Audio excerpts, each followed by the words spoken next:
රැකියාවත් එක්කම ඉගෙන ගන්න කටයුතුත් එක්කම මේ හැම එකම සමබරව කරගෙන යන එක්කෝ ආයතනයේ මඟ පෙන්වීමෙන් ෆින්ලන්තයට ආපු තවත් කෙනෙක්ගේ කතාවක් අහන්න.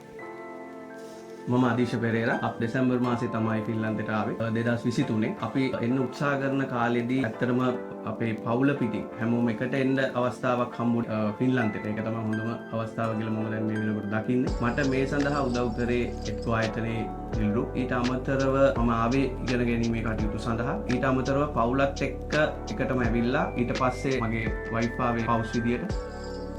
පවුස් විදියට මං ඇවිල්ලා මාස 4ක් ඇතුළත මගේ සුදුසුකම් වලටම සරිලන විදිහට රැකියාවක් හම්බුණා. යාවේ සියලු දේවල් ඒකේ ඩොකියුමන්ට් පාර්ට් එක ඒකෙන් මම කොහොමද වර්ක් වීසා දාගන්නේ?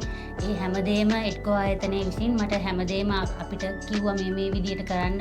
එතකොට මේක ඉක්මනට වීසා එක අපිට අරගන්න පුළුවන්. ඒ විදිහටම මාසේ එකමාරක් වගේ ඇතුළත මගේ වර්ක් වීසා එකත් ආවා. ඊපස්සේ දැනට මමත් රැකියාවක නිරත වෙනවා.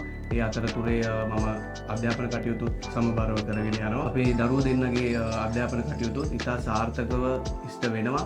ඒ හැම දෙයකටම එක්කෝ ආයතනයෙන් අපේ පිටිපස්සේ අපිට හිටියා. ඊට අමතරව අපි නැවත ව්‍යාපාර කටයුත්තකුත් පටන් ගත්ත කොළඹ හෙල්නමින්.